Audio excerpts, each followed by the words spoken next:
Hey guys, welcome back to Magic TV. My name's Craig. It is 9 o'clock on a Sunday, which means it's time for a review show special. Now, this is where I take a deep dive into a particular creator, a particular company, a particular production company, and I talk about everything that they've got coming out.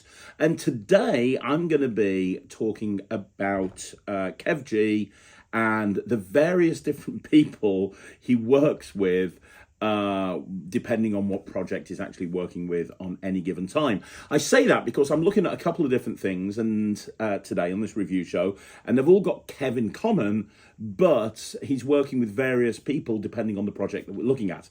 Now, when you think of Kev G, you think of Rubik's Cube magic. Kev has been responsible for some of the best Rubik's Cube magic ever created. I think that goes back as far as cube cards that he released with Saturn Magic all those years ago. And since then, he has carved out a name in this industry as an incredible creator and performer.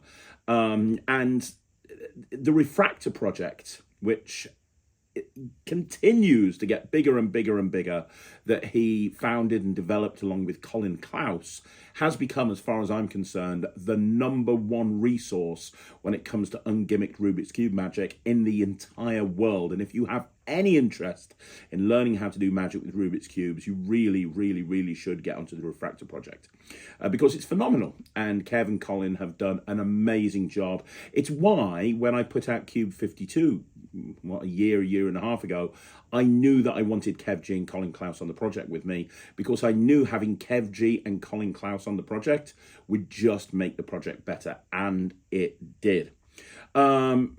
Kev's name is synonymous with Rubik's Cubes, and recently he's had 3 Rubik's Cube related releases that he's been involved in one way or another. The first is Cubify, which he brought out recently with Paul Fowler, which is a very interesting concept. The second is he's expanded on the Refractor project and added another 2 sections. And the third thing is a book test, all based around Rubik's Cubes, that he has. It was originally developed by somebody else, but then Kev has worked on it and added sections on it and kind of improved it and collaborated on it. And now it is incredible, basically. So there's a lot of stuff that's come out recently with Kev's name attached to it, and this review show special is going to be all about Kev's releases with the various different people he works with. Now, first of all, I'm going to show you an interview. Now, this is an interview with Kev and 3 other people. So first of all, you're going to hear from Kev and So first of all, you're going to hear from Kev and Colin. You're also going to hear from Kev and Paul Fowler.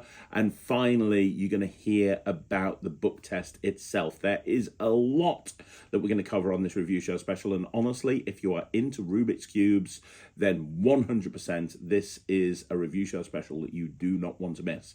So we're going to roll the interview first of all. And then after the interview, we're going to talk through everything that you need to know about all of the tricks.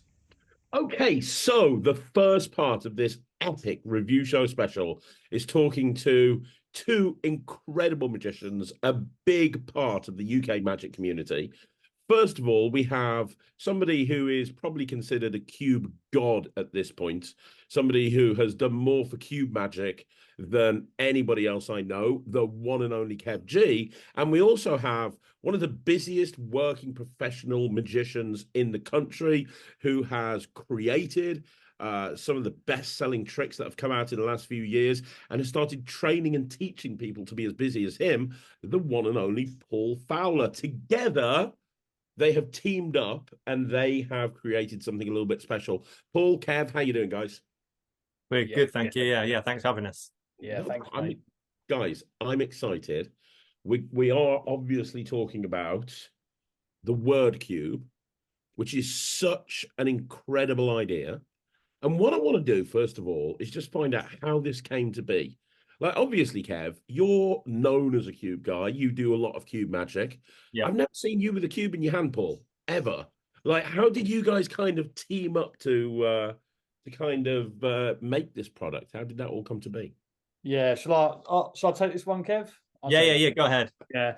So Cubify, which is what the project is to answer a question about Rubik's cubes. I've always done a few little bits of Rubik's cubes, whether that be like mixing and matching and solving and that type of stuff. And I bought years ago one of Kev's releases that he had out with Saturn Magic called Cube Cards.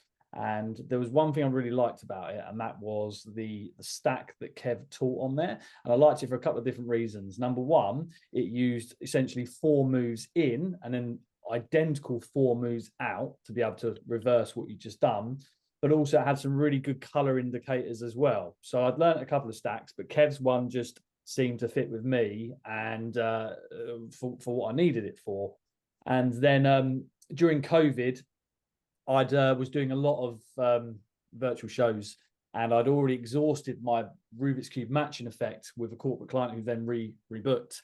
And I had this idea that I needed to create some other stuff for this client that was a little bit different. Could I do anything else with a Rubik's Cube? And I had a stickerless cube just in the drawer that I wasn't really using.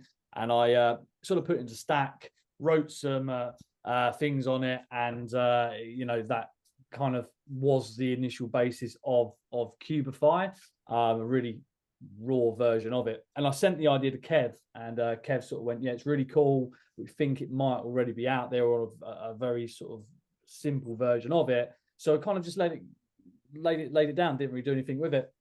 And then we re-saw each other at the Magic Circle last year at some point, and we were talking about it, and I said, do you remember when I sent you that video? I still think there's something in that idea. And then Kev went away, and the genius that Kev is sort of came up with some really clever kind of algorithmic stuff that is way over my head. And we just went backwards and forwards over and over again. And this idea of what originally I came up with just grew into something completely different, which, now is Cubify. So yeah, that's, I guess, the simple story of Cubify. That's amazing.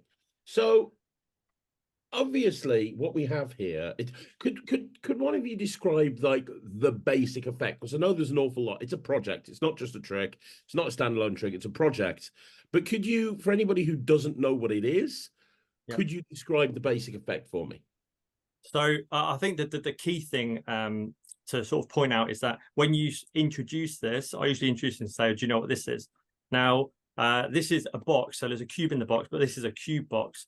And instantly it looks like a Rubik's Cube. So instantly people are going to say, oh yeah, Rubik's Cube. So then I say, well, have you seen, like, now, they don't just do Rubik's Cubes, but they also do like Sudoku cubes, and you can get ones with pictures on. But this is actually a word cube. And the difference between this and the others is that this has got letters on it. So the idea being, it's like a little bit like Scrabble. You have to kind of like move the sides, and using a different face, you can start to see what the longest word is that you can make from the letters. Got it. So that's kind of like the how you would sort of talk about it, which I think is the perfect opener in terms of making this connect to your audience, because they know what a Rubik's Cube is. They've seen the Sudoku cubes and the different kind of cubes, and this just makes sense. That you would have one with letters on, and it's like a kind of like a game that you can purchase and you can try and do. So essentially the effect is that this is a multiple revelation tool, or it could just be like a single one-off effect, but the routine includes like multiple moments of magic. So you can have a celebrity selected, and that we've got ways to do that organically, but you could use any force method you wanted, right? Yeah. And you can then reveal the person on the cube.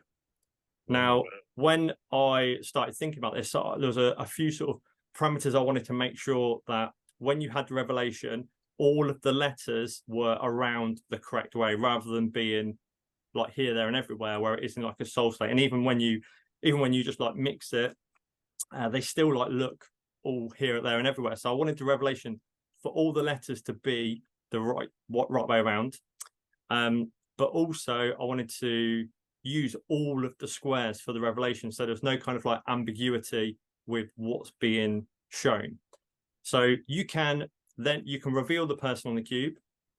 You can then reveal the music track. So we decided to focus on musicians and well-known musicians. So the people that are in the revelations are all like the top, within like the top 50 people, the most well-known in the world.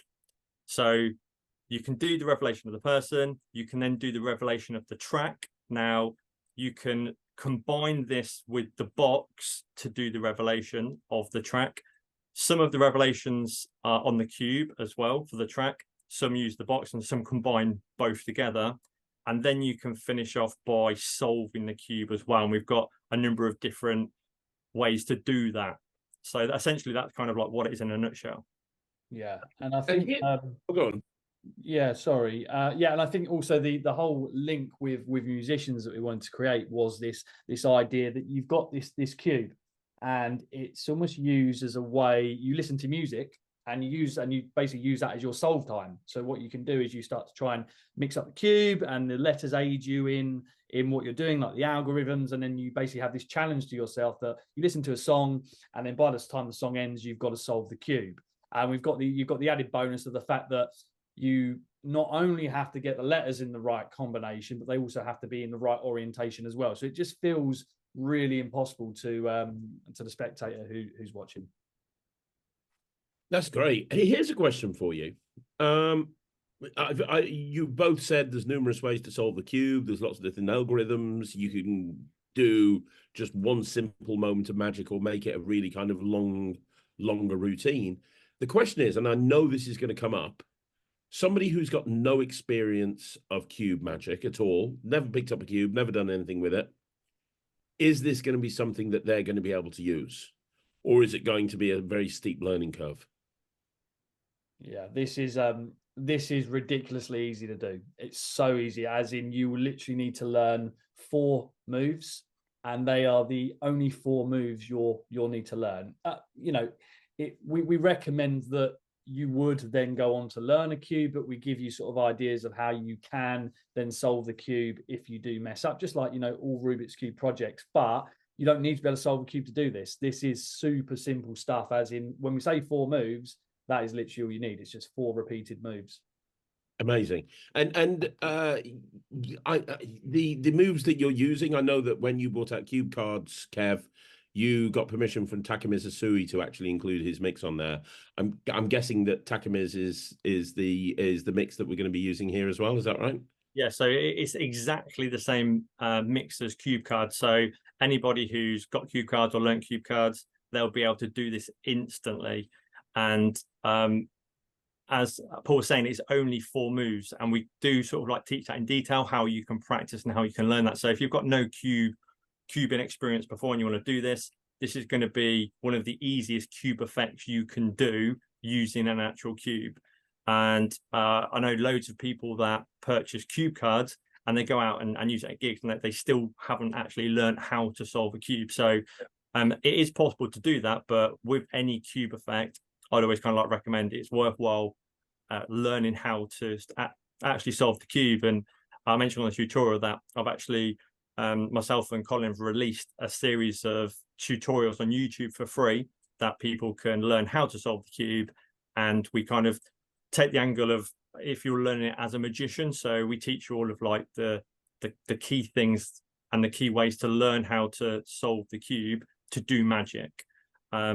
So that's an option, that's free for anybody to do. But essentially, you don't have to know how to solve the cube, because we kind of like teach in detail the 4 moves you need to do. And it's, as Paul said, it's the same 4 moves that you need to get to the revelations and then get back to a solved cube. So it's really simple. Yeah, I mean, we also teach some other bits as well.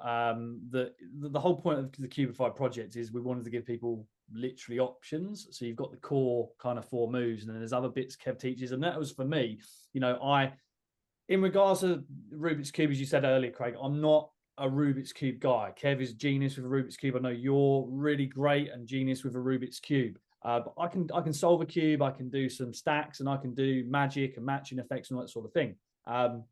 But for me, even Kev goes through all these little tips and tricks of things and that on the project that I'd never really heard before as well, because I'm not in that space. But I think people are going to find that interesting, because you're going to sit down, you're going to learn a lot of stuff, very simple, and it's one of those things, you sit down and watch Magic Project, you know, Craig, right? Although we didn't quite get over the 3-hour limit, all right, it's about an hour and a half, Craig, so we're getting close to you, we're getting close. But you know, it's a project where people, I think, are going to sit down and enjoy the journey. You can go on with Cubify and you know, take it with what direction you like.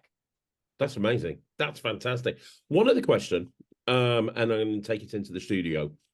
And I know this is a question that's going to come up as well. If there's somebody that's watching this that does cube magic already, let's say they do a lot of walk around magic, they already do a routine with the cube. Do you think it's possible to use Cubify to do a routine with Cubify and also then do, you know, maybe some of the stuff off the Refractor or the 446 mix or whatever later on with a different cube? Or is it a kind of a case of each set you kind of have to make a decision as to whether you use one or the other? Do you think it's possible to kind of start with Cubify and then do something else and then later on bring in a regular cube? What's your thoughts on that? Yeah, you could, but I mean, you could just use the cube that you use for Cubify for everything. So if you just I never thought of that. I only want to use one cube, then you could do Cubify, and then you could just use it for anything you wanted. Now, the one thing that we did consider was including a cube with this project, and we decided, well, actually, you know, there's lots of people who have their preference to what type of cube they want, or maybe if they are using multiple cubes, they want them all to match, so they want to have the same cube. So we decided against including a cube for that reason, really, because I know what it's like you get something, you're like, this, I wish they'd like given a better cube.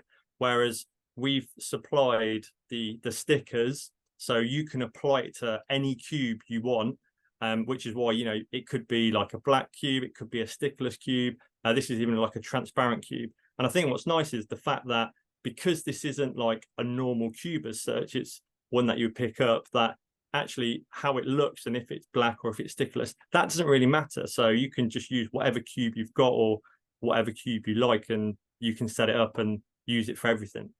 Yeah, it's also important to note as well that the stickers you get with Cubify, when they're on there, they look really, really good as well. They almost look embossed. And they look like the stickers have been specially made for that cube. So yeah, we're really pleased with how it looks, and we know as Kev said, there's industry standards in Magic of the cube that everyone likes, right? You know, a lot of magicians will use the Henry Harris type cubes. I do. Kev's using the Diane cube. Is it Diane Zanchis and things like that? Yeah, so the stickless cubes I've got is Diane Zanchis, and then the black cubes, I've got my own like Refractor cubes, and I've got some new Refractor Pro cubes as well that me and Colin have brought out. So they're the ones that we're using at the moment. But yeah, the thing is, like, it's optional. You know, people can choose whatever they want, whatever they prefer, and set themselves up. That's great. That's fantastic. And a really smart idea that you can just put the stickers on it and you can pick your own cube. That's really, really cool. Really, really good. I love that. I think that, are you going to have a Facebook group for this? Because I think that people are going to be coming up with so many different ideas with this. I think we'll definitely do that. I don't see why we wouldn't do that. And as well, the thing, I think the link into musicians that's really nice is that musicians and music have a real kind of connection with people, and we certainly found that performing it over the last kind of year or however long it's been. And yeah, there's just something about music, and anyone who performs magic with music will know that these are songs, memories, and whatever else. People genuinely might feel it. So yeah, it's really cool linking it back to musicians. And like Kev said, we were really happy with the musicians we were able to include within this, because they're literally there's going to be someone for every audience you're performing for, whether it's somebody who's young, trendy, whether it's an older person. There's reveals for, you know, every person you could really come across. That's perfect. Well, guys, seriously, congratulations on this. It looks great. I'm going to take it into the studio now and give it a full review. One last question. Are we going to see you guys teaming up again in the future? Maybe. I mean, it's been really good fun working with Kev. He may not say the same. I don't know, but he's He's a great no, guy. yeah, it's been great. It's been great. So yeah, maybe if something kind of comes to fruition in the future, then yeah, 100%. Because yeah, it's been really good fun. Really enjoyed it, and yeah, we've had a good time working on this together. A lot of late nights working and like going backwards and forwards, but it's been worth it. Yeah, we're proud of Cubify. That's amazing. Well, congratulations, guys. I'm going to take it into the studio and give it a full review, but I will see you again soon. Okay? Yes, great. Right. So I am back with another interview. Now, I have two people with me. I still have Kev G, the man that needs no introduction. He is an incredible cube magician. But the other person that's coming on to chat with me right here, right now, is Henri Beaumont, who is, and I probably butchered your name, and if I have, I apologize, who is the incredible mind behind one of the best book tests I've ever seen. And this is absolutely amazing. And I cannot wait to talk to you guys about this because this is genius. So first of all, hello, Henri. How are you? I'm fine, thanks. And you? Hello, Craig. Hello, Kev. Thanks to having me here tonight. Happy to be here with you. And thanks for the kind words for the book test. No, well, let's get straight into it, Henri, because I want to ask a couple of questions because this is brilliant. I remember the first time Kev showed me this. He showed it me when he was filming with me. We were doing a project together, a Cube 52 project together. And during the shoot, he said, "Hey, I want to show you something." And he took me to one side and he showed me this. And the second the book came out, forget about the effect. The second it came out, I was like, oh, that is just super clever. And then when he went through the plethora of things that you can do with this, and I realized it's not just a one-trick pony, but you literally have in your hand pretty much a mentalism act. I was like, oh, this is great. So I want to talk to you guys about this. I want to start off by asking, how did this come to be? How did you develop this? What was the creative inspiration behind doing a book test with a Rubik's Cube? Yes, I'll let take this. Yeah, go ahead if you want to add something, Kev, but I can tell you the origin if you want. Yeah, go for it. Yeah, at the origin, I first started to create this project thanks to a guy called Marchand Truc in France. And it was, he asked me, he knows I was performing cube magic, and he told me, do you know if you have something to create with the Rubik's Cube? It was some kind of a question about that. And I started to think, I've got an act in which I was performing in restaurants. And when I was performing in restaurants, I was using Cube 360 from Arius and Cube cards from Kev G, and I was mixing everything, and it was interesting. But my problem was to pocket management, to have everything in my pocket, and I was wondering, and if I could have something without a gimmick cube at that moment in time. And I was thinking, what could be the most legit thing that can be used to perform an effect, and what are the effects I would like to do. And what I would like to do is to be able to do a matching effect, to be able to reveal a color, to be able to. I was starting to think about that, and I was thinking about cube cards.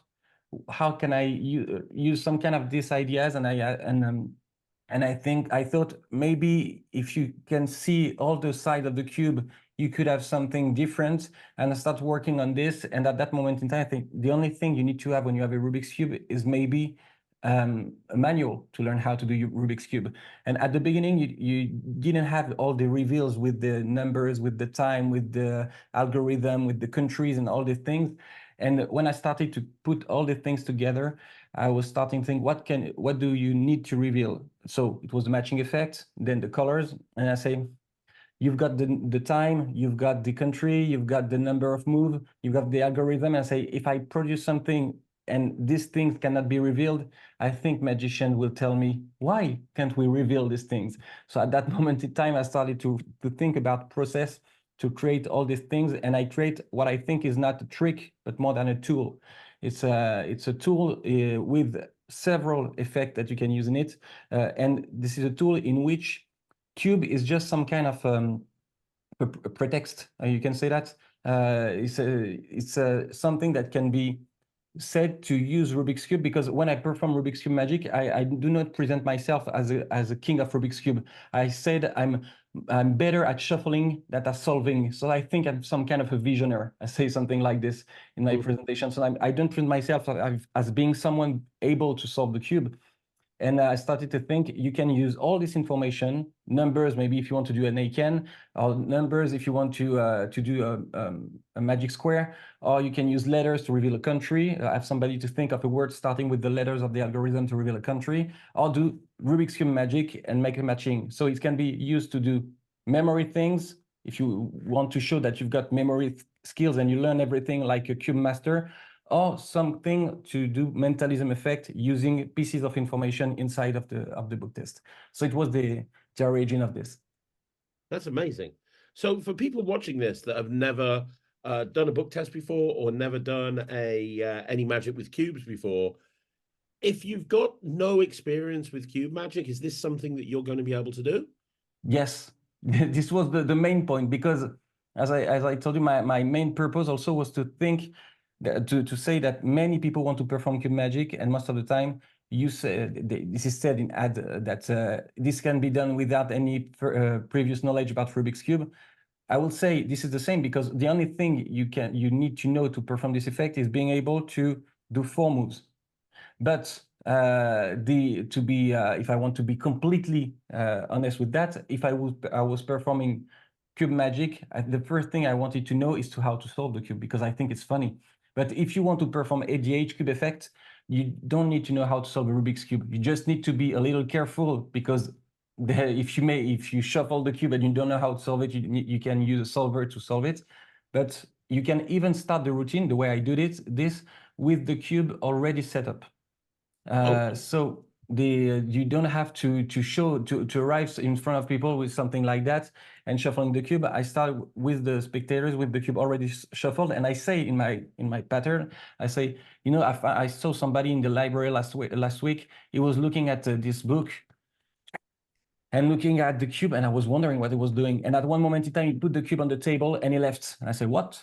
And I wanted to see what he was doing, and I had the cube shuffled, and I say, I'm far better at shuffling than at solving the cube. Maybe you're the same as me, but I think there's something else we can do with Rubik's Cube. And I start like this. So the cube, you don't have to start with the cube already solved and put it into any configuration, because you can start with the cube already in a way. That's perfect. That's great.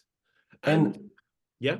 And nothing to remember also, because what many people think when you see something with Rubik's Cube, they tend to think, wow, it will be completely insane to remember all these things. What I wanted to do is so that you don't have anything to remember.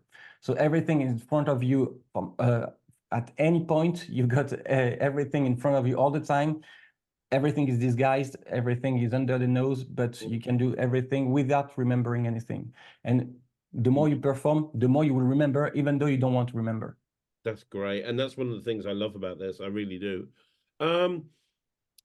So here's a question. Obviously, we've talked about how this could almost be a complete act. You know, you could literally do a small act with this and a cube. There's a lot that you can do with this, but could you go through, for anyone who's never seen it before, some of the effects that are possible with a typical performance to a spectator? Yeah. So if you walk over to a spectator and do something with this, what sorts of effects would you be able to perform on the spectator? I will take 2 kind of approach. The first will be the more memory thing that can be done at the beginning, where I think Kev tend to do this kind of presentation, and I will tell you the way I present it on my side. First, if you want to have some kind of presentation memory work, you say to the spectator, you know, this kind of book, when people tend to remember to learn Rubik's Cube, they need to understand patterns. And if they recognize patterns on the Rubik's Cube, they are able to identify them and then to solve the cube faster. And there is something in the Rubik's Cube field called God number. You can solve any cube with 20 moves. So here are some patterns in which you can see that you can solve the cube in 20 moves. So that you can see here, there is a configuration on the side, which is different from this on that side. But you know that this player, I will do like that, from this country at this configuration He did from that starting point, he did 16 moves, 5 seconds, 60 milliseconds, and all this algorithm to solve this. But I needed to study all this kind of thing to understand better the way this works. So could you please open the book at any page? They open the book at any page. They tell you, for example, Véronica Frère, and you say, okay, Véronica Frère, I think she did it in 17 moves maybe. And they have a look, okay, 17 moves. They say, and maybe the number of second, it was a 680. Yes, they have a look up to this. And you say, okay, that's interesting. Maybe the configuration look like that. You make the configuration and you show this to the spectators. This is the same configuration. They can go to any other page if you want. They go to another page. They see this is not the same configuration. They say, maybe what's her name? This name, okay, number of moves here, time here. And maybe the algorithm to solve this was this, and you recite all the algorithm. So this is the memory style effect. You can do this. The mentalism style effect I start with the spectator saying, I've got the cube that is, as I told you, already in configuration with the, just imagine the cube is here like that. And you say, do you know this kind of thing? This is something that's called, this, for me, it's, what is this for you? People say it's a puzzle. For me, it's more like, a representation of the human mind. You know, Darwin says that there are 6 basic emotions: anger, sadness, fear, disgust, surprise, and joy. And what's interesting is that every 6 colors for 6 emotions, and on the cube there are 6 faces and 6 colors. And if you have a look, red can reminds you of anger, maybe. White, when you're completely white, is because you're afraid. Green is when you have a look, you know, this kind of thing. Okay, disgust, you know that's what I mean. Okay, when you think about sun, it's about maybe joy and so forth and so on. And most of the time, we don't really know what we feel when we are somewhere, and we don't know how much emotion. And I would like to see whether we can connect together. So before we say anything, I would like you to draw something that comes into your mind before we start discussing. So they write something on a card, for example. They write a bike, or I don't know what, or you can say you just want to write something that's close to maybe an issue you want to solve, and they put it into any wallet you want. This is mine, and you have a pick of the information. And when you do this, you say, okay, we'll try to connect. So this is something about solving problems. And I want you, because they solve problems, I want you to solve your problem, but connecting with this kind of people. Just put this anywhere you want. They take the bookmark, they put it anywhere you want. They close the book, you've got the information. You say, okay, we'll try to connect first of all with the color, maybe. You prefer left, right, top. Okay, they say top. They have a look to the page. They look at the top color. They say on the little cube, you say, okay, look at the color. Okay, you remember I told you that emotions are linked to colors. Red for anger, right for fear. Look at me. Okay, something not that cool. Maybe it's sadness. Okay, that's blue. You've got, okay, we start to connect. Let's go anywhere further. Just have a look to the, they open again the page. They say they have a look to the page. Let's go further. They look to the configuration. They've got the book in their hand. Say, okay, let's look at me. Okay, I think we start to connect. You make something. And then at that moment, I think we start to connect together. They have a look to the page. You say, okay, what I did is specifically the same thing. I think the style is from Republic of Korea. I think it's something like that, what I did. Do you connect with that country? Yes, okay, interesting. If I'm in that country, if you're in that country, this should look like this. So you show the cube that matches. Okay, I think we're completely connected. So if I'm correct, we are at that moment in time, we are at 14 moves from the resolution. They say, yes, okay, so we are at 14 moves from the resolution. I think we are close to solving this. And then at that moment, you say, okay, let me check. 14 moves,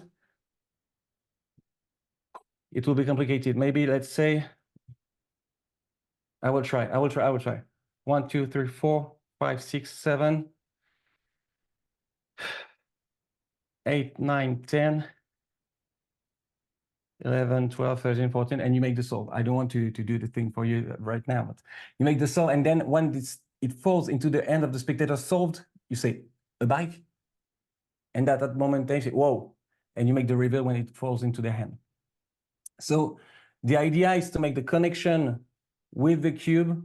It's not about Rubik's Cube. It's about connection with people. They think about something, you reveal all the elements, and in the end, you make the reveal when you solve the problem, you solved the information they have in their mind. So I don't hear you anymore. Greg, I think you're muted. Thank you. Sorry, that's incredible. That is really, really incredible. It really is. And also, what's even more incredible is I've never seen Kev G be that quiet in my life. So that was also a bonus. I want to ask you one question, Kev. Yeah. How did you get involved in this whole process? Initially, Henri had got in touch with me because he wanted to. The book incorporated a principle from cube cards, so he just wanted to ask if it was okay to use it in the book. And I thought, oh, this sounds really interesting. So that I didn't have an issue with that whatsoever. And Henri had told me about it, but at this point I still hadn't seen it. And Henri came to Blackpool. Was it 2023 or 22? I think it was 2023. I think. Yeah. So I saw Henri at Blackpool, and he had this book, and he had it, but it was in French. But that it didn't really matter. And he performed it to me, and I was just like blown away. I was like, this is incredible. And when he showed me how it worked, I was just like, oh my God, this is genius, because you've kind of like got everything is in front of you, and what you don't need to learn anything, but if you do want to learn it, it's so easy. So it doesn't take you very long to learn it at all. Like, it's just a little system. So there's no sort of memory work. You've just learned a system. And when you've learned that basic system, you can reveal once, like, you either like peek or you know the name of the person, you can reveal everything on that page. And it's just crazy. And the method I love my personal favorite is being able to reveal the algorithm at the bottom. So you can reveal like the moves, and the thing is, you've got essentially you've got like a floating crib right in front of you, which is crazy. And so I saw this and I was like, oh my God, like I want this for myself. But I want it in English. I was like, what would be amazing is like, can we kind of like work together and make an English version of the book and make some improvements? There's a couple of things that I think, we could like sort of tweak, like the quality of the book, or some things, and we changed the stack slightly, and a few other little bits, and the design as well slightly. So I was like, oh, this would be amazing to put out and make an English edition, so then it's kind of like anybody can use it. And so that's kind of like where it started, and then we worked on making that come to fruition, and then it was released. It was launched at Blackpool, the last Blackpool, and I think more people need to see it and like really kind of like understand like how powerful it is and how easy it is to do, because I think it's kind of like flown under the radar for a lot of people. But yeah, it's what you can do with it, and there's so much you can do with it. And Henri's done loads of videos of different ways you can apply it in different presentations and different effects. It's crazy. So yeah, it's really exciting to be see anyone performing with this, and then you get a small inkling of the method, immediately it's a no-brainer. It's like it's just ridiculous. Yeah, one last exactly. question is I know the answer, but I'm going to ask it anyway because I know other people are going to ask it. This is something that you can do on stage as well as close-up, right? This is a very versatile prop in that it can work in most environments: stage, parlor, a formal close-up show. It's even the right size to kind of fit into a pocket if you're doing walk around. Was that intentional? Is that something? Completely. Yes, the idea at the beginning was to have something that will fit into your pocket. There are pages that are made so that they can be filmed, so that if they are filmed, they are no problem. That can be everything is legit. There are also an effect that is called cubeless that can be done without a cube. So somebody in the audience can have it, or in the audience or on stage have something, and you can reproduce on the paperboard all the colors of the cube on the paperboard if you want. So there are loads of effects done into this. I think the major issue in this project is to think about what you want to do, to make sure that you do the proper size routine. So if you want to, I've got a routine in which I show you can have an A-can with somebody takes a page, you shuffle the cube, and they shuffle a deck, and you see that the total of card is at the number of moves you need to solve the cube. Is the card is at the number of the distance from the top of the deck, like an A-can. So it's mixing the factorial 52 with the 43 quintillion possibilities of the cube. So you can go anywhere. You can mix it also with, if you want, with gimmicks like Cube 360 or Easy Cube from Axeliclo. So you can do whatever you want using Rubik's Cube. I think if you want to reveal the third of color, you can use it. They think of a color and you reveal just the color, or you can do as the 443 mix from Kev G. He uses in this Refractor project. So you can use skills or just reveals. It depends on where you want to go. If they want you want to reveal a country, like in Third Channel from Joshua Quinn, they look at the algorithm. You say, okay, think of a number maybe between 1 and 10. Okay, 5. Yeah, and you can say, okay, think of a country starting with the 5th letter of the algorithm, and you can reveal the country, for example. Wow. So it's there are many things hidden in the project, and you can do whatever you want. So how long is the project altogether? Sorry? What's the length of like the instructions, the teaching? At instruction, I think there are 4 hours. Wow, 4 hours. That's because I wanted to explain, and in the 4 hours it's mainly ideas, because you can I explain the routine I do, because it's like Legos. I say, okay, you can do this, and this is a routine, or you can do that, and this is another routine. I explain there's also a routine I love that doesn't need this book test to do that, but I really like to. It's called ChronoCube. Somebody launches a chronometer, and you say, okay, just I will try to be in time, and they. And in your time, I say, I will be in your time. And just like many cubers, I would like to be just before 10 seconds. So as soon as it reaches 10, just tell me stop. So you shuffle, you try to do something. They say stop. The cube is not solved. I say, I did not say that I will be on time or it will be solved. I said it will be in your time. So what are the numbers on the cube, on the chronometer? They say, for example, 9 of 86, and you say, okay, 9 plus 8 plus 6, how many it does? So you make the add up, and then you solve the cube in the number of moves of the chronometer. So this is another idea that is fun to explore. Great, man, this is fantastic. Congratulations, Henri. This is brilliant. Obviously, you and Kev have really hit this out of the park, and I cannot wait to talk to you people about it and give it a full review back in the studio. But I want to thank you for finding time to come on the channel and chat to me. My pleasure. I really appreciate it, and hopefully we can get you back on the channel in the future and do a full interview with you. But and thank you to Kev, because what he did to help me to make the translation, to have some of the tricks we were discussing together. There were really nice improvements and nice bits and pieces that improved the second version. So thank you, Kev, also. There you go, Kev. You rock as well. You are awesome as well. Oh, cheers, appreciate it. But yeah, no, like the system that Henri came up with for doing those reveals is just so good. I was I was like, oh, I have to help you like bring this to market for an English version. So I'm really happy that we've just managed to do that, and yeah, really happy with the result. And to finish with this, so that you can remember just 2 pieces of information.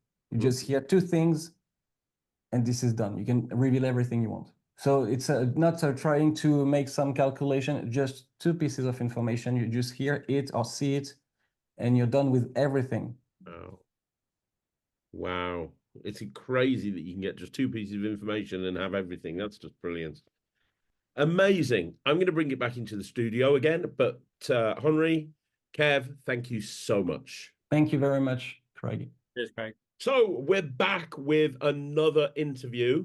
And once again, the common denominator running through all of this is Kev G, but he is back with his partner in crime on the Refractor project. Two men that between them are turning the entire world into cubers. But the stuff that they've done with the Refractor project is amazing. Kev, we've already spoken about many times. But the other gentleman with him, the other half of the Refractor project, is not just an incredible cuber. He's not just an incredible coin magician, card magician, flourisher. He's just a super nice person who will help anybody. One of the nicest people in magic. I am, of course, talking about Colin Klaus and Kev G, who together are the Refractor project. How are you doing, Col? Very good, very good. Very glad to be here. Actually, it's a real honor as always. Well, real talk. How does it feel that Kev is cheating on you with Henri and Paul and spreading the cube love to two younger men? I mean, it's just. I know. Yes, no. I mean, it is amazing. But the thing is, if people think cubes, they think Kev. It's that's the burden he's got to carry, unfortunately. That's it. But I mean, the both of you together, the amount of magicians that I speak to that tell me that they're doing cube magic now, and it's because of finding one of your YouTube videos that you guys put together, or getting a subscription to the Refractor project. You're doing, some amazing work at turning people into cubers one step at a time, which is amazing. It really is. Yeah, the thing is, I still can't believe it. From the fact that it started off with, it was supposed to be one volume, but then turned to 6, and it's now turned potentially into another 6. It's ridiculous. I want to bring that up, Colin, because I did a review show special with you two about a year and a half ago, maybe something like that. And we just reviewed, I think, 1 to 4, maybe 1 to 5. No, maybe 1 to 6. I can't remember. We got to the point where you'd started putting words into cubes and letters and stuff. It got to that point. And I said to both of you, what's the future of the Refractor project? And you both said, we're done. We're never going to bring out another volume again. And I turned around to you and I said, you said that after 2 volumes. You said that after 3 volumes. I don't believe you. And you both said, no, we're done now. There's nothing else we can add to the genre of cube magic. Well, beg to differ, boys, because we're back again. You saw the future. It's true. I can't believe that we've actually now got another person on board to help us with the next few, and there's some really, really exciting stuff coming. And it's all still improvisational, and most of it's done, you're able to do with 1 cube. So that's what we're really proud of, the fact that we've managed to achieve that, and to kind of take that further and further and further. I think Stephen Brundage originally said, cube magic in its infancy, and he was so right. I think if you look at where things are going now, it's just moved on so much since I think around about 2017, 2018, when it really took off.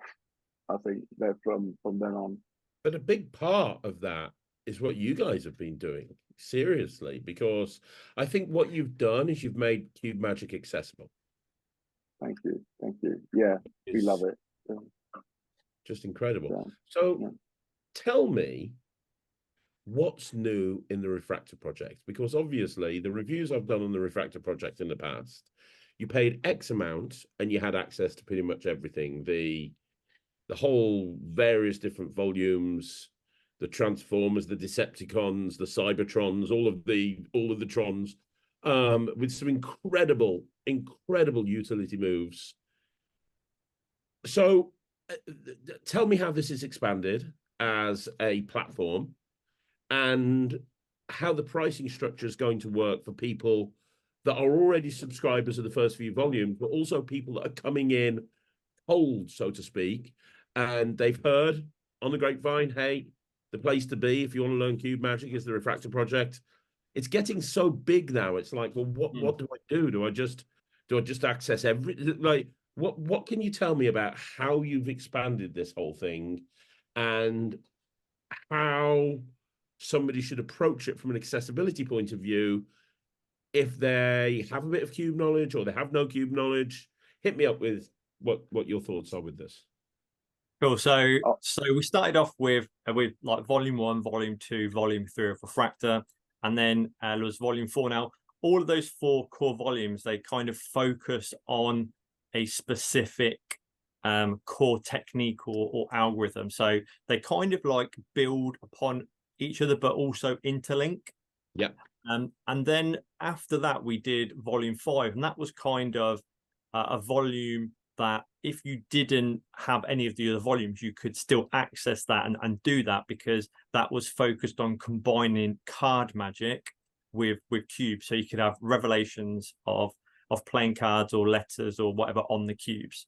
So you could have had that as your starting point and jumped in there, because we come up with a system that you could get to all of the reveals. So that was kind of like out on its own a little bit. And then we had volume 6, which was combining the stuff that we'd put out between volumes 1 and 4, but additional ideas or add-ons or other ideas and stuff. So there's quite a lot of additional content on volume 6, but really you needed volumes 1 to 4 to be able to appreciate that. So we thought we were done. We genuinely thought we were done. And I think, really, to be honest, it was probably when we came to do Cube 52 and help you out. And I don't know how, but it's usually the case that you kind of just like stumble across something and go, oh, hold on, I've just done that, and oh, this happens. And it just made it that we could do similarish kind of effects using a simplified mix or process to get there. So that then me and Colin started thinking, oh, actually what would be really good is if we created like a beginner volume. So if nobody they weren't into cube magic, they didn't really know much, where did they start or what did they go into? So that's where we came up with the idea of the Rotator series, which is our new series, which is part of the Refractor family. So currently we have 2 volumes. We've got Rotator B, which stands for Rotator Beginner.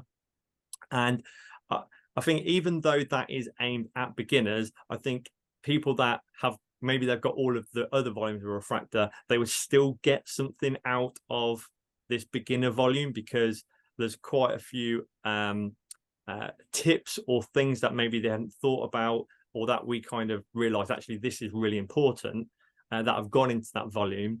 But then we've also got Rotator A, which stands for Rotator Advanced. And the concept for that is it still interlinks with the Refractor project, but the concept being that you can do or get into the different stacks without passing through solved. So you can reveal colors or multiple colors, and you could get back to a mix of a cube, which allows you from that point, you can get to all these other places and come back to a mixed cube. So without having to go to solved and then go back into a different color or whatever it is. And then, so that's kind of like done. And then moving forward, we're sort of expanding on that concept. So we're looking at the stuff that we've done in Refractor and how can we apply the same concept so that we never pass through a solved cube. So you could do routines, then go into something else without passing through solved. But I don't know if, Colin, you've got something else you want to add to that. Yes, no, it's absolutely. I was just going to add, volume 6 is basically all the extra ideas that we had for Refractor that we didn't really know what to do with. And you'd think by that stage it would be quite weak, but I think some of our strongest materials is actually on 6, because you've got there's some really cool stuff on there. So actually, do you want me to show you a quick routine just to break this up a bit or something like that? Would you like that, Craig?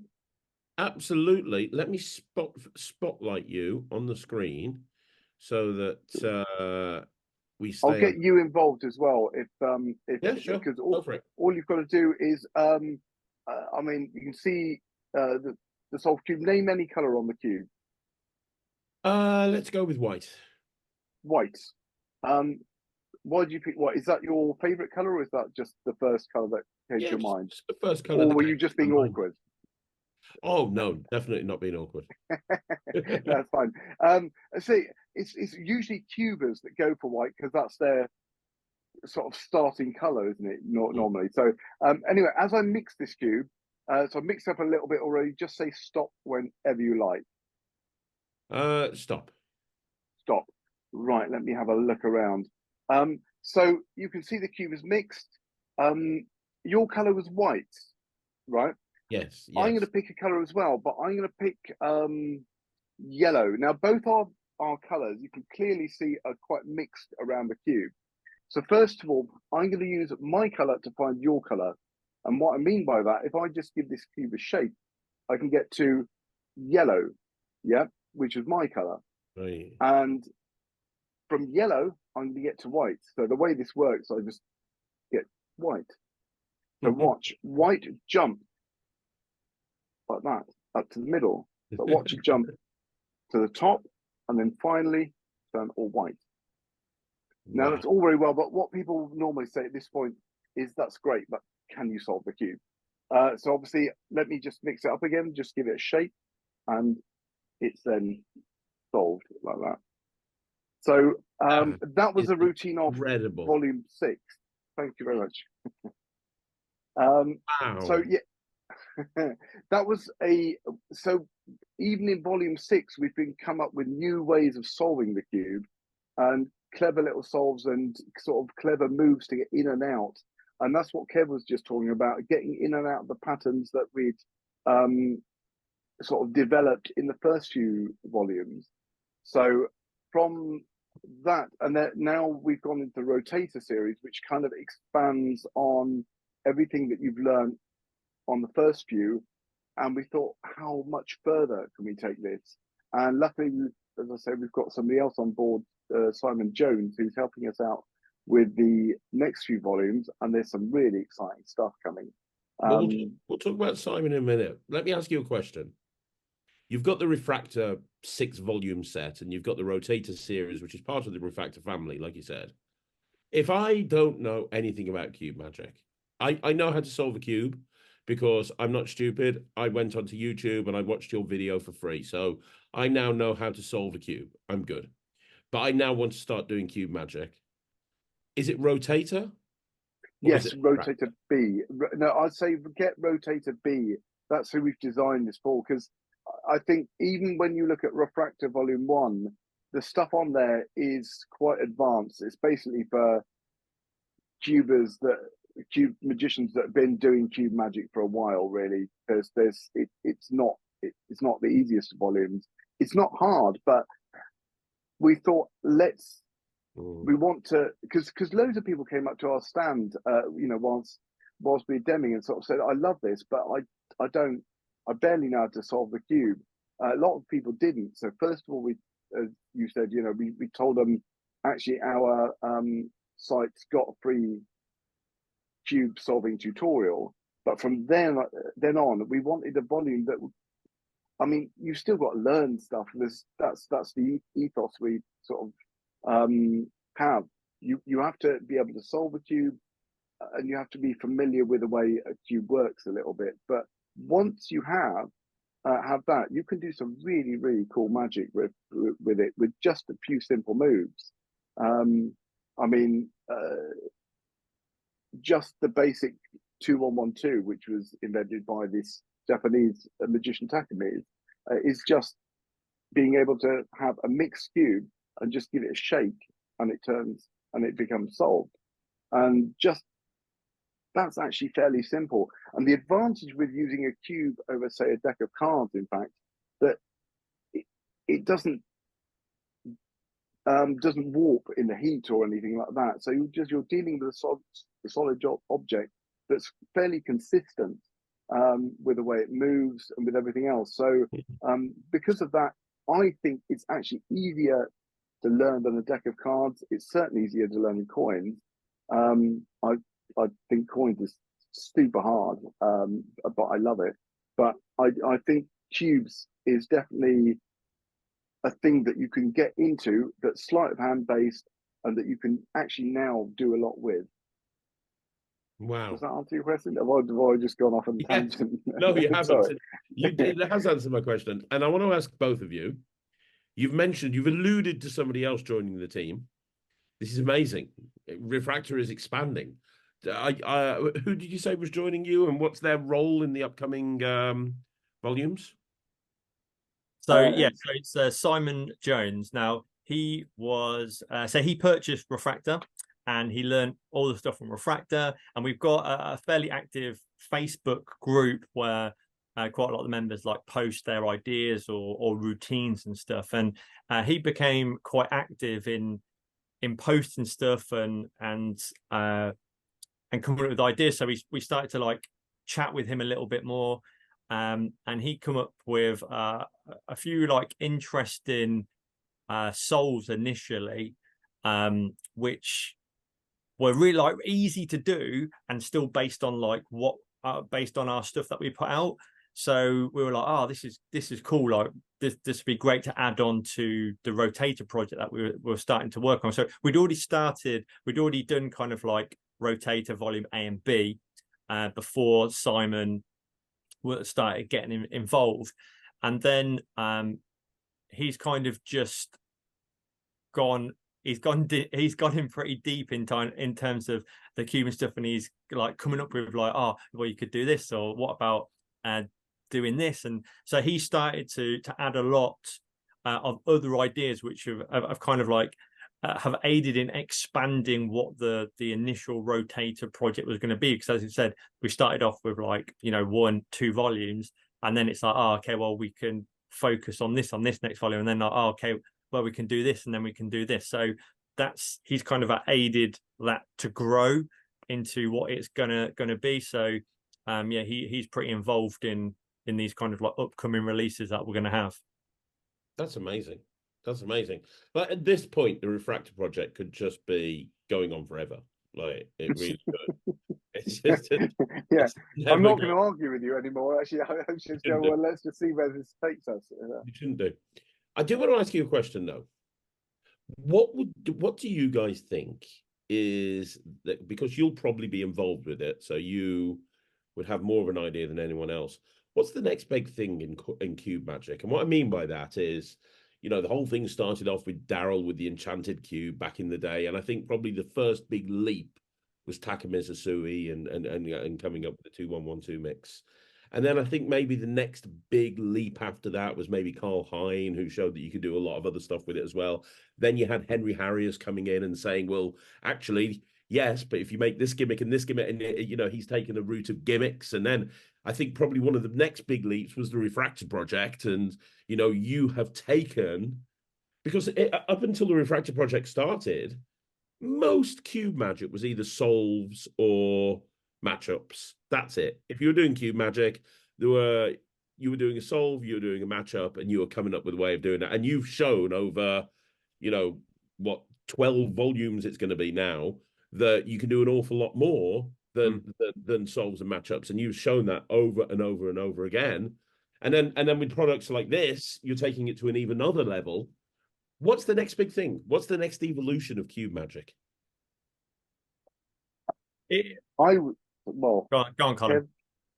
I was going to say, I think what we're finding, what we did a little bit in Refractor, but I think especially as far as the Refractor project is concerned, and as far as improvisational Cube Magic, we're finding out what you can actually do with algorithms. And I'm talking now about cube solving algorithms. which not really very many people have explored. And I think I've sort of started doing a little bit throughout. Or sorry, Kev and I have rather, but I think Simon's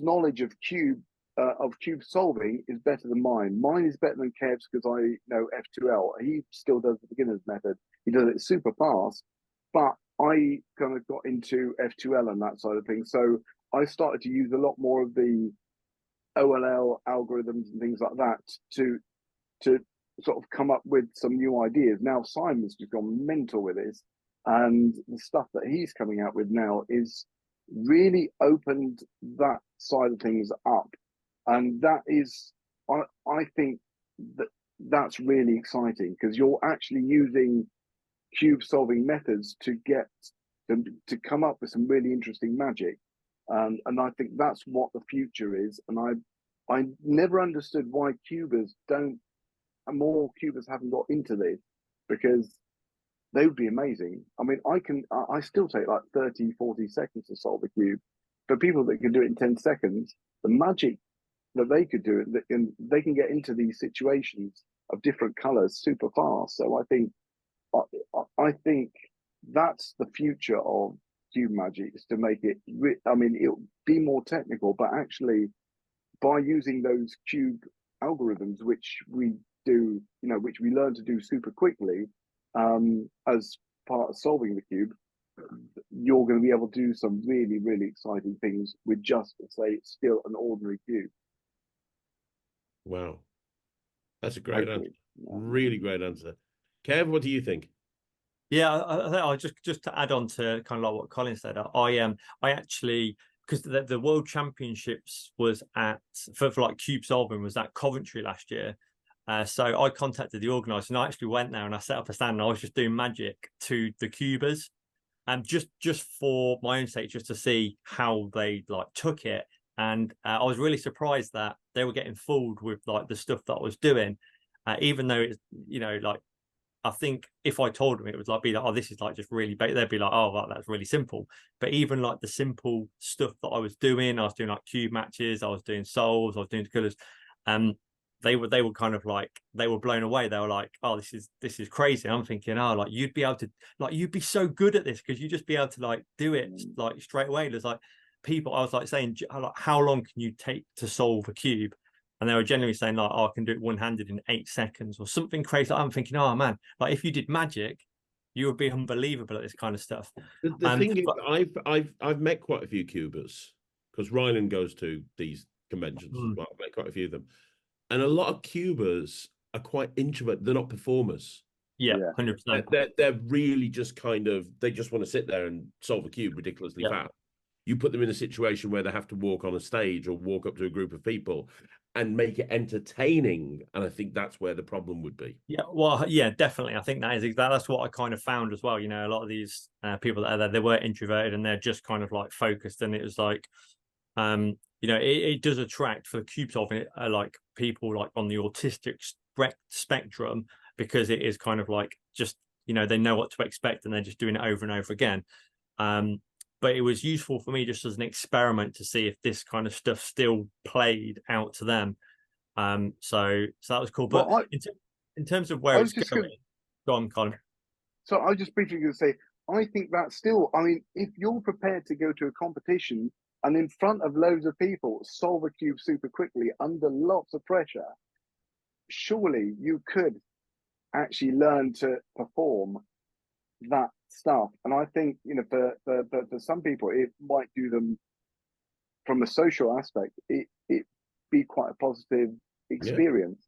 But anyway, sorry, Kev, carry on.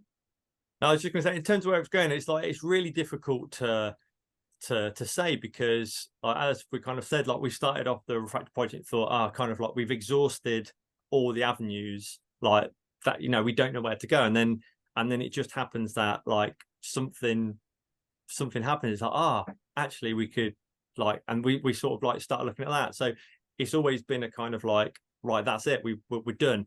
Like we can't think of anything else, but inevitably there's always like something happens or there's something that just sparks something and it's like, oh, this is another idea. And I think the reason why kind of initially I was drawn to cube magic is because there wasn't really that much cube magic. So it was one of those like less explored facets of magic. So that's kind of like, I was like, oh, well, not many people have done that much stuff with cube magic. So that was like one of the reasons why, oh, this would be cool to try and explore myself and see what we can come up with. So so I don't know what the future holds in terms of cube magic, but I'm sure there's going to be other weird and wonderful gimmicks and other cool stuff that comes out that you can't kind of really like foresee. So it's exciting to see like what does come out in the future. Absolutely, 100%, completely agree with you. And whatever comes out in the future, I think you two are going to be spearheading it from the front. You will. And I'm going to wrap this up now because I'm going to take this back into the studio. I'm not going to say, have you got plans after the 12th volume? Because I just know the answer. It's going to be yeah. And you guys can't convince me of anything else otherwise. But no, I think you're right. What I will say is, anybody, you're doing a lot of conventions now. I know you are, so you're popping up at quite a few conventions. If you have any interest in cube magic, and you know, you obviously have your own website. It's going to be linked down below. You've got your shop on there as well, and so on and so forth. But if you're at a convention and Colin and Kev are there, go up and speak to them. They are super nice. They are super friendly, and they will literally hold your hand and show you what is the best thing to do in order to get into cube magic. And I think that's why you guys are such a great ambassador for not just magic in general, but specifically as well, cube magic. So yeah, keep up the good work, guys. Thank you very much. Yeah, thank you so much. Just finally, I just want to say also, I think Cube 52, it's been an absolute game changer. I think there's so much cool stuff you can do with it. And Kev, it's just such a, if you mess up, it's such a perfect out just to bring out these cards and just, you know, give a cube to somebody to sort of mess up and sort of get yourself out of it. So I say thank you very much for Q52 because I think that's been a game changer as well. I think that's definitely added a lot. Coming from you, Colin, that is a massive. I'm so happy about that. Thank you so much, because I'm too stupid to come up with a cube trick, but that's why I went down the route of coming up with a pack of cards that like helped cubers. So yeah, I'm just so glad that you guys got a chance to come on the project and that you are happy to come on the project, because it wouldn't have been what it was without you guys. So, you know, thank you so much. Yeah. Oh, we loved it. Yeah. Awesome. Well, I'm going to bring it back into the studio. But obviously, like I said, the link is going to be down below for the guy's website. Go check it out. If you haven't actually subscribed yet, please do so. And I'm going to put a link down below to all of the different free resources that the Refractor project have as well, which will help you get started without even paying a penny. But Kev, Carl, thank you so much for coming on the channel. Much appreciated. Thank you. Yes. Love to see you. Okay, so first of all, thank you to everybody that I interviewed there for coming on the channel. I know that these people are very, very busy, and the fact that they found time to talk about their products, I really appreciate that. With that being said, it's time to start looking at the products, and the first is the H2 book test.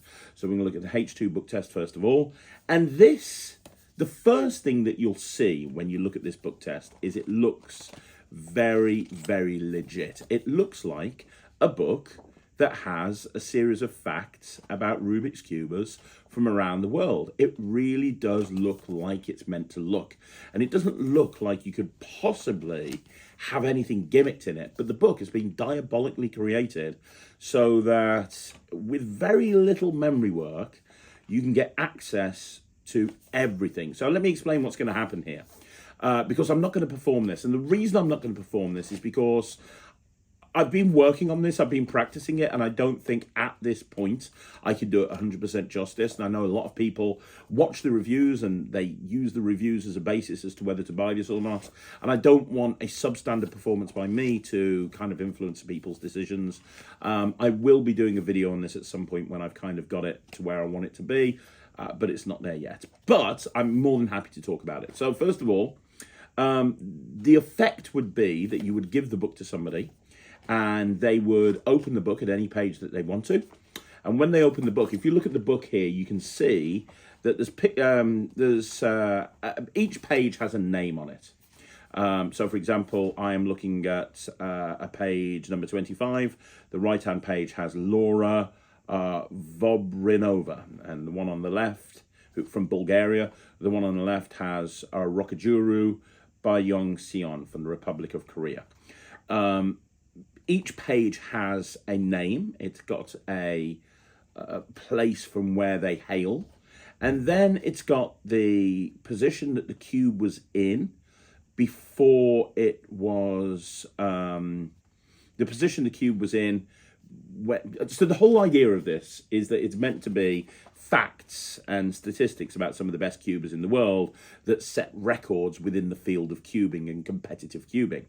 So the picture of the cube is meant to be the orientation of the cube before they actually started to solve it. So exactly what it looked like, because as you know, if you've ever been to a speed cubing competition, the cube gets mixed, they look at it and they have a few seconds to look at it and then they solve it. So this is meant to be the orientation of what the cube looks like before it's actually solved. Then underneath that, you have the orientation of the cube. And then you have interesting statistics. So you have the amount of turns that were required in order to solve the cube and the time it took to solve the cube as well. So in this case, I'm looking at Vora Volbrinova and 16 turns and 5.60 seconds. And then you've got the solution down below. And the solution here is RLUF UFLR URF LLURU. Now, if you don't know, if you're not a cuber and you don't do Rubik's Cube magic, typically as a rule, when you're learning to solve a cube, there's certain letters that tell you how to turn the cube. Like an F, you turn the face. The R, you turn the right side of the cube. L, you turn the left side of the cube. So on and so forth. So this actually tells you the solution to solving the cube. Now, when you're performing this to people, it doesn't matter if they understand that or not. That's not the important thing. The important thing is that this looks completely random, and it does. If you went through this with a fine-tooth comb, you would not see anything suspicious here. They could look through every single page of this and it would look completely different. It does not look like the same thing is repeated because the same thing is not repeated. But with very little memory work, almost no memory work, you will be able to do the following. So the first thing is you could give somebody a book and you can have them open it at any page. And just by hearing the name of the person that they're looking at, you will have all the information that you need to tell them the statistics. So to be able to tell them, just by hearing, so in this case, I'm looking at Raquel Fernando, I will know from that information how many turns it took Raquel to solve the cube, and I'll also know the time that it took, in this case 4.86 seconds. I will know that immediately, and I don't really need to have any memory work there because the information that I need is cribbed on the front of the book. So if they're looking at the book like this and I forget what I need to remember, it's all on the front of the book, which is super smart as well, to be perfectly honest. After that, I can take a cube out and I can take the cube and mix it up behind my back, mix it under the table, mix it openly in front of them, and I can match the starting orientation of the cube on the page they're looking at. So in this case, I'm looking at Brett Dwight from the United Kingdom. I would take up the cube and mix it, and it would look exactly like that. So you can do a really cool cube matching effect, which is excellent. And this is what's really clever about the method, you can then tell them the whole solution down below. So in this case, Brett solved the cube in 19 moves, and it's UBBDD. You can tell them those letters. And it doesn't matter if they understand cubing annotations or not. You can just say to them, hey, there's different ways to turn the cube, and the letters depict which way that the cube has been turned. I'm going to try and see if I can remember the solution, or I'm going to try and, you know, read your mind and tell you what the solution is. And then if you wanted to, you could actually solve the cube, and you could solve it quicker than the person who they're looking at has solved it as well. So that's the basic effect. Now, it will be a different outcome every single time. And the nice thing about this is you can make it as long or as short as you wanted to. So for example, you don't have to do the stuff with the cube if you don't want to. You could just have them open up a page, give you a name, and you could tell them the moves and the time straight away. And you could ask them to turn to another name and tell you the name. You could tell them the moves. So that becomes like a demonstration in memory. If you wanted to play it like that, you could also play it as a mind reading thing. There's so many different ways you can play it. But I think the most impressive part of this is having the ability to take the cube and mix the cube up and have it match the orientation of the cube that they're looking at. And the cool thing is, once you've done that, the cube then becomes the crib to be able to give you the information that you need so that you can reel off the solution to them. This has been very well thought through. There's even a particular page in here where you can force the page if you want to, like a riffle force or something, and you don't need a cube, and you can give them all the information without the cube. Because it's all cued on the back of the book as well. There's so many different options and there's so many different ideas. And I will tell you right now, this is not going to be for everybody. This is not the sort of thing that everybody would want to do. This, you know, I think you have to have a certain element of cube magic in your act in order for this to work for you. I think that, you know, in order to say to the audience, hey, I'm interested in cubing, I've got these facts. I think you'd have to have some sort of element of cube magic in order for this to actually kind of be something that you would be able to pull out in your act, especially the part where you're matching the cube to the orientation that they're looking at. But it's genius, it really is. You could, I like the size of the book.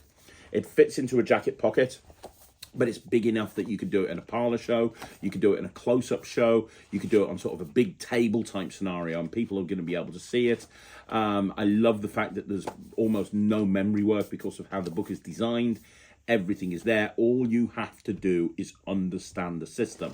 I don't really do book tests. I think the only book test I do is Cody's Comedy Confabulation. That when I work on stage, that's kind of the sort of thing that I do. So I don't think I do this, but I think this is very, very clever. I think that people who are cubers, this will give you another element to your act. I think that if you're a mentalist, even if you don't do cube magic, I think a mentalist could really make use of something like this, because you could point out that there's literally billions and billions of combinations of the Rubik's Cube, and there's so many pages here, and each page has a completely different mix of a cube. The options in here are literally multi-billions to one, and yet you're able to tell them everything that you need to tell them, whether you're demonstrating this as kind of a memory thing or you're demonstrating this as a mind reading thing. It's a very interesting prop to bring out. And I love that what we've done here is we've thought outside of the box when it comes to cube magic, because a lot of cube related tricks, you know, it's a different way of solving a cube or a different way of matching a cube or something like that. And this is kind of going down the same route of what I was trying to achieve with Cube 52, which is, well, let's bring something out to the community that's not a Rubik's Cube, that can be done by anybody, because you don't need to have any skill with the Rubik's Cube, and yet you're able to perform some miracles. The one thing I will say with this is, in order to do the matchup of the cube to the algorithm that they're looking at, you don't need to know how to solve a cube at all. There's a certain pattern or sequence that you need to remember, or a couple of different sequences that you need to remember. Once you've learnt those sequences, you're good. Now, obviously, anybody who's tried to learn cube magic before will know that as you're trying to learn those sequences, there is a chance you might make a mistake, in which case that's going to screw up the cube, and then you'll have to be able to solve it. You can use apps like A Solver or something to solve that cube without actually solving it.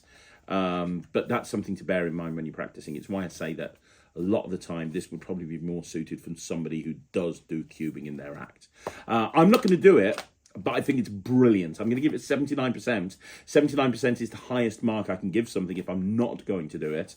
This is not something that's going to go into my act, but it's something I can appreciate. It's something that I think is very, very clever, and it's something that I think that a lot of people would get a lot of use out of it. So it's the H2 book test. Now we're going to move on with a new product. So as you saw earlier on in the interviews, Kev G has teamed up with Paul Fowler, and Paul, in my opinion, is an incredibly creative guy. He's brought a bunch of stuff out over the years that I am very, very impressed with. The QR Queens, I think, is his latest thing that's just come out. That was very good.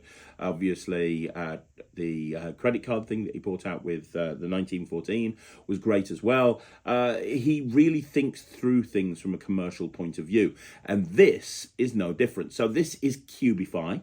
If you don't know what Cubify is, it's a Rubik's Cube with letters on it, and you can, using some very simple basic algorithms, you can basically do reveals of singers and songs and choices that people make about music. Sounds crazy, right? That Rubik's Cube trick can also be a music trick. Well, I'm going to show you a performance of this first of all. Let's have a quick performance of this routine, and then after the performance, I'll talk you through what you get and what it's all about. But what I have here, I want to show you a trick because it's about music. I think you might like it. Okay. It's about music. You like music? So me and Michael sat down earlier on, and we decided with me and Liz. Yeah, we went through and we made a list of some of the greatest singers of all time. Okay, Bruce Springsteen's definitely up there. Britney Spears. Right, you fucked it immediately. She's one of the greatest singers of all time. Yeah, she's iconic. Britney Spears. She's iconic. She's iconic. Yeah. She's not a great singer. It was her and Madonna. We went with her. Madonna's a good singer. Oh, we went with Britney Spears instead. Britney Spears is not. Gary Barlow, your mate. Good singer. He's not my mate. You danced with him. I didn't dance with him. You danced behind him. I danced for him. Behind him. I was behind him. He paid you to dance for him. Did pay me to dance for him. In a club. Not in a club. Anyway. In an arena. Paul McCartney, great, yeah. He's a good singer. John Bon Jovi. Yeah, good singer. Eminem. Not your style of music. You ever heard Eminem sing? Yeah, but you know, he's not your. He's a musical artist. I love Eminem's music. Yeah, but he's a rapper, not a singer. That's one of. Billie Eilish. Yeah. Whitney Houston. Fantastic singer. Tom Jones. Fantastic singer. Michael Bublé. Fantastic singer. Kelly Jones. Fantastic singer. John Lennon. I mean, okay. Vindaloo Singh. Oh, fuck off. Vindaloo Singh. Hours of fun in the vans. Check out Vindaloo Singh. Do not check out Vindaloo Singh if you value your ears. Especially his Christmas album. He's not a singer. Seriously, go on Spotify, check out. He's got about 40 albums. He's an abomination. You're jealous. I'm jealous of the success he's had based on the fact that he's got no musical talent whatsoever. He has. No, he hasn't. Look at, he can cover the range that man has is incredible. It's incredibly low. He can do rap. He can't. He can do everything. No, he can't. Musical theatre. He's just brought a new album out, all on musical theatre. Well, then it should be burnt. Really? Because he's way better than the next person on the list. I'll put you in there. So I do not. Next to Vindaloo Singh. I do not rate. I am a singer. I am a professional singer. I have been paid to sing. So therefore, I am a professional singer. I do not rate myself as one of the greatest singers of all time. But what I will say is I'm better than him. Anyway, there's loads of Dusty Springfield, Billy Piper. How is Billy Piper a great singer? She's awesome. Awesome. She's hot. Awesome. She can act. And she's not a great singer. And she's the only person in this list of singers that, as well as being a very good singer, can travel in time.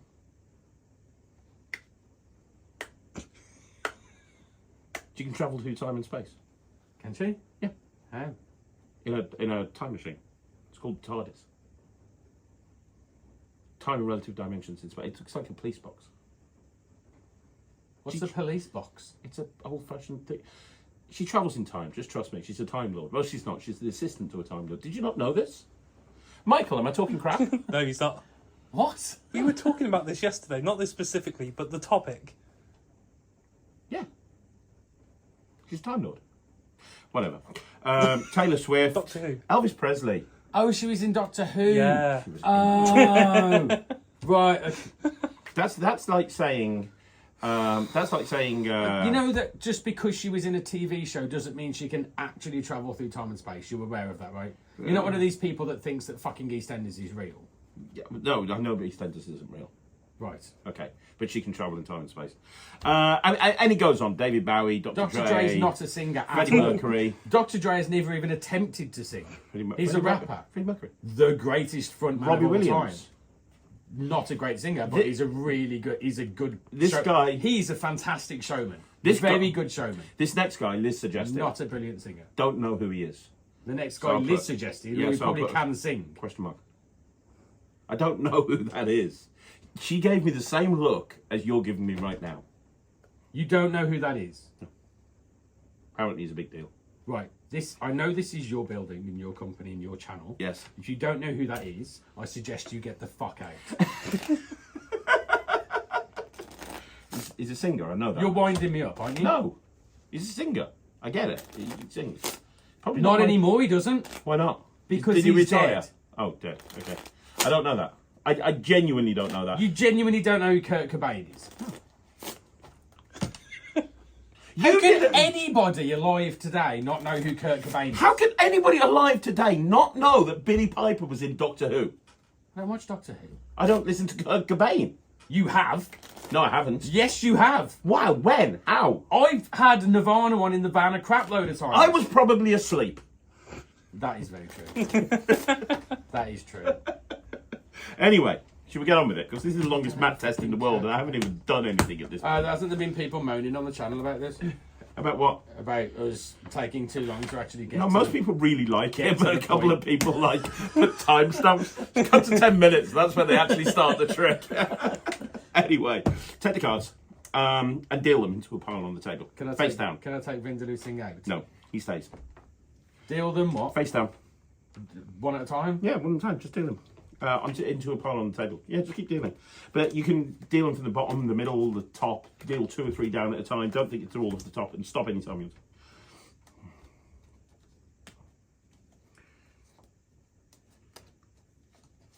You good?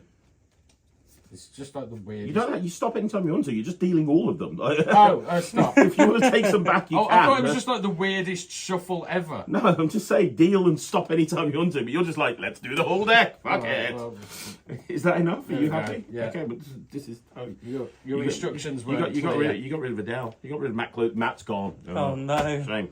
Pick them up and deal them into 4 piles. 1, 2, 4. Very good. All the way through.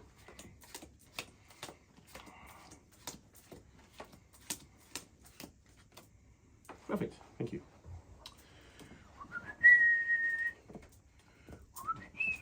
There we go. So I couldn't know what the top card of each pile is. Word cube time. I know what I'm doing with the Rubik's Cube. You know this. This is a normal Rubik's Cube. The only difference is it's got letters on it, right? And the whole idea is that you've got to get words. Let me see if What's the longest word you can make on that? I have no idea. I've only just got it, but we're going to try and do something. Can we Google that? I'm actually interested to know. One of those and maybe one of those. There we go. Yeah, that's perfect. Okay, Well, I just mixed the cube up, right? I noticed. But on this side, I did something. Okay. Ed Oh, Ed Sheeran. Sheeran.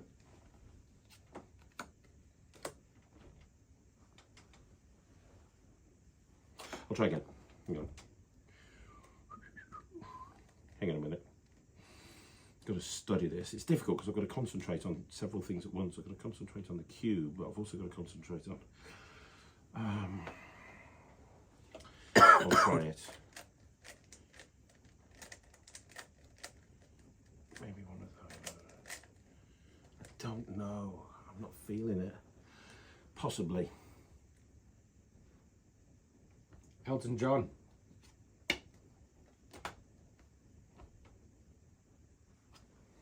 Let me try again.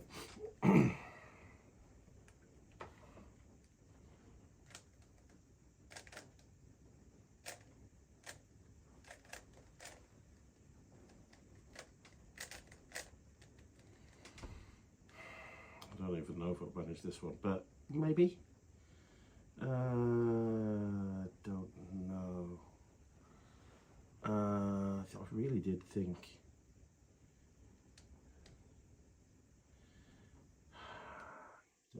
worked. I tried. Oh, that could work. That could work. Oh, there you go. Katy Perry. I heard she kissed a girl and she liked it. On this one. Yeah, me too. This one's tough. I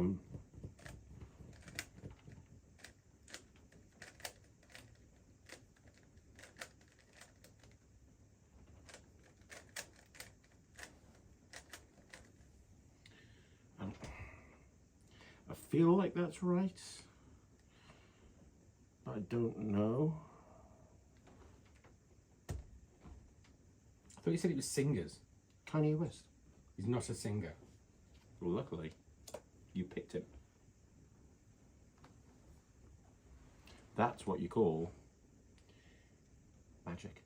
Okay, so that was a very basic performance, but it gives you an idea of exactly what this is. Now, a few things that you need to know. First of all, you do not get a cube with Cubify. You need to supply your own cube. I would suggest you get a decent cube, like a Henry Harrius cube would be good. One of the cubes that the Refractor project recommend would be good. But you need your own cube, and you get the stickers, and you put the stickers on the cube, and then that's basically how the cube is gimmicked up.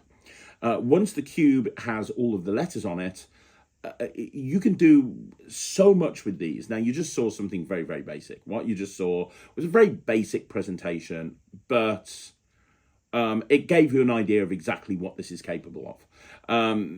Basically, you're forcing a celebrity, and then when you force the celebrity, or you're forcing a singer, sorry, and when you force the singer, you're going to be able to reveal the singer within the letters on the cube.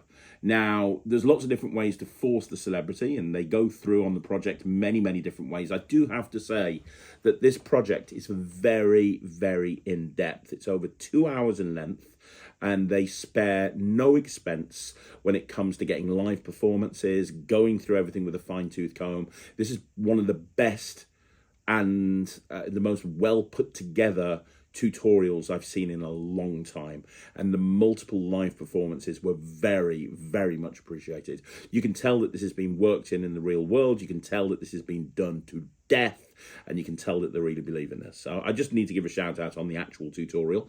The other thing, as I say, they go through multiple forces. They have a wonderful way of forcing a track on Spotify, and I have to be honest with you, that's probably the worth of the price of the project alone. The forcing system that they've used to apparently have somebody just go into a playlist in Spotify, pick a track at random, and it's the track that you want them to think of, is genius. And that could have been sold as a separate project. It really could have. But they go through various different ways of forcing various different music artists or songs, and then you learn how to reveal them on the cube.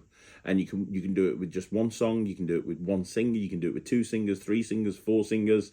There's a bunch of different stuff you can do if you want to, and I didn't do this in the performance, but you can incorporate the box into the procedure as well, and you can have the cube put in the box, and when the flaps go down, it's going to tell you something else. And it's very well put together. You can see that they've really thought this through. Now, I've struggled with this since I've started learning it, and I've kind of got to the point where I'm just about there now.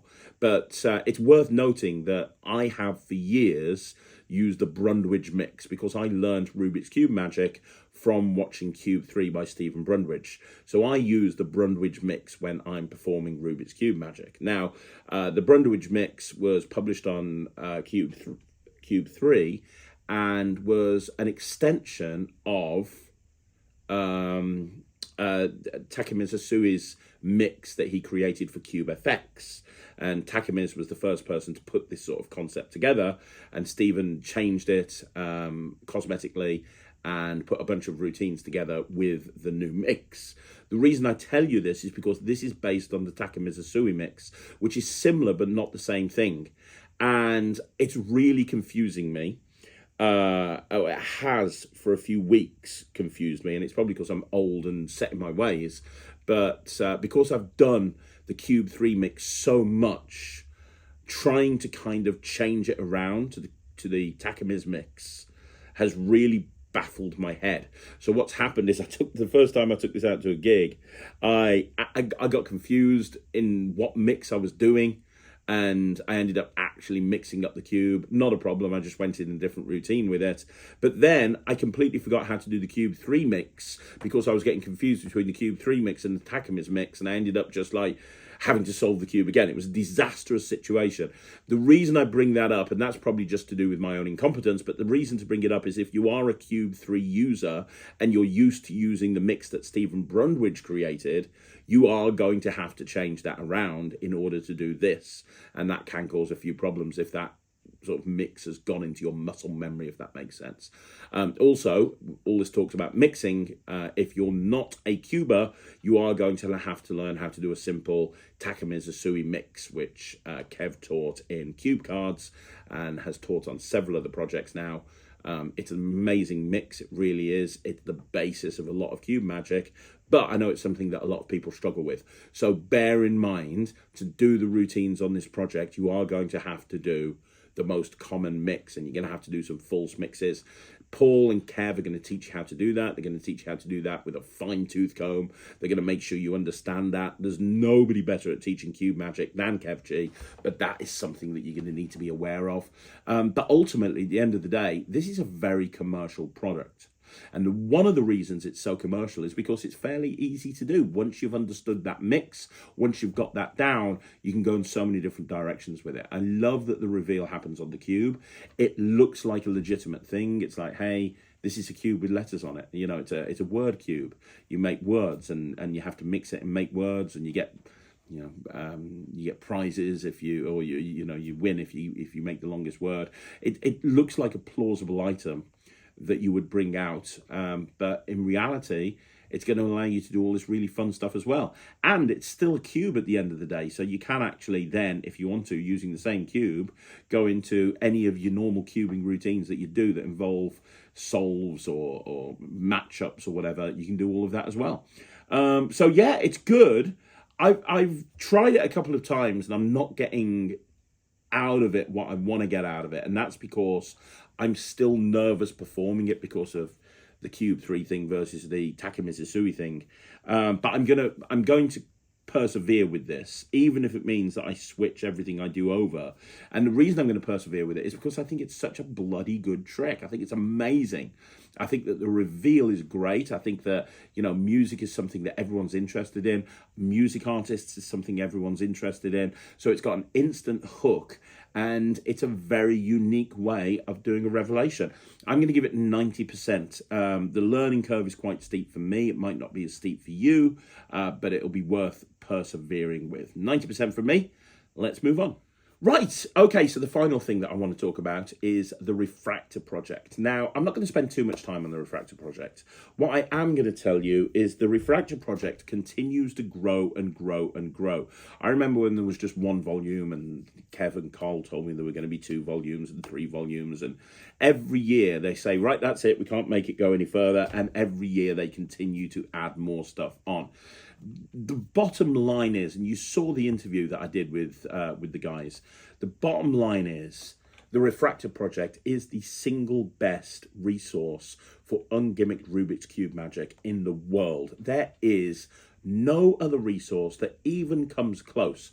And there's a ton of free resources on the website as well. If you don't do cube magic and you want to learn how to solve a cube, there's a video on there that you can access for free that teaches you how to solve a cube and solve it in a way that a magician would solve it, which allows you to start understanding the basics of what you need to learn if you then progress onto actual cube magic. But then you've got so many different volumes, and you can access all the volumes, obviously, or you can access just a few of them. The latest 2 volumes are great if you're an absolute beginner at cube magic. The latest 2 volumes, 5 and 6. 5 is really for beginners. So if you've never done any cube magic before, maybe you've just learned to solve a cube and then that's it, you know nothing, this is a great jumping in point. If I had a complaint about the Refractor project, it would be that volume 1, which is the normal jumping in point for the Refractor project, is quite technically advanced. It's not something that you can't do. I mean, everything on there you should be able to do if you listen to the tutorials and you follow along.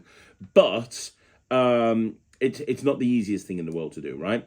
Whilst what they've done with Volume 5 is they've made it very, very simple, very, very easy, accessible for absolutely anybody, but at the same time provided you with enough resources and material and tricks and routines that you get a real buzz out of performing with an ungimmicked Rubik's Cube, which means that you're then going to take that cube and you're going to go, brilliant, I love this. This is awesome. I'm enjoying performing this. I want to learn more. And that's when you kind of start moving into Volume 1, Volume 2, Volume 3. So Volume 5 is a great jumping off point. If anybody's watching this and you've had a desire to learn cube magic, maybe you bought Cube 52 and you do stuff with the cards, that you haven't really done stuff with the cube and you want to start doing stuff with the cube, I would highly recommend getting Volume 5 of the Refractor project, 100%. Volume 6 is a more advanced version of Volume 5. So Volume 6 is where you would go to after Volume 5. You've got all of the beginner basic stuff down. You've got all of these routines. You've started performing ungimmick cube magic to real people. You're getting the reactions you want. You're going to upskill yourself with Volume 6, right? Now, that's not to say that when you've finished Volume 6, you don't need Volume 1, 2, 3, and 4, because there's a ton of material taught in there that isn't taught in Volume 5 and 6. There's a lot of unique stuff taught in 5 and 6. But what I'm trying to say is if there's anybody watching this that is new to cube magic and you want to actually start performing with an ungimmicked Rubik's Cube, get Volume 5 and 6. If somebody's already performing with a Rubik's Cube, you've got a few different routines that you do, you've got a few gimmick routines you do, you've got a few regular Rubik's Cube routines that you do, get Volumes 1 to 4 as well, because that's going to give you a ton more information. But ultimately, and I will say it again just so that everybody understands, the Refractor project is absolutely, unequivocally, without a shadow of a doubt, the single best resource for ungimmicked Rubik's Cube magic in the entire world. And if you have any interest or any desire to start doing cube magic, then the Refractor project is the place that you absolutely need to go and visit, because it will make you a better cube magician. I'm giving this whole thing, it continues to grow and grow and grow, I'm giving it 100%.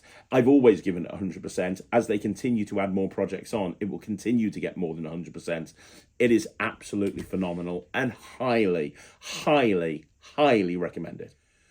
So there you go, guys. That's another review show special in the bag. Do me a favor, let me know what you think in the comments down below. Now, you want to see more videos like this, you know what you've got to do. Like the video, subscribe to the channel, leave a comment down below. I'm going to be back again soon with another video, but I want to say thanks to everybody involved with all of the products that I've talked about today, because I've really enjoyed putting this review show special together.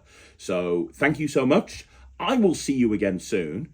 Don't forget, if you haven't seen the Q&A that went up at 12 o'clock today, go and see it, because there's a ton of information on there. And don't forget, if you're a Netrix member, it's upload day on the Netrix tomorrow. So we've got a bunch of new material going up on the Netrix tomorrow. www.thenetrix.com. Go check it out and see what all the fuss is about. I'll see you again soon. Thank you so much for watching. My name's Craig from Magic TV.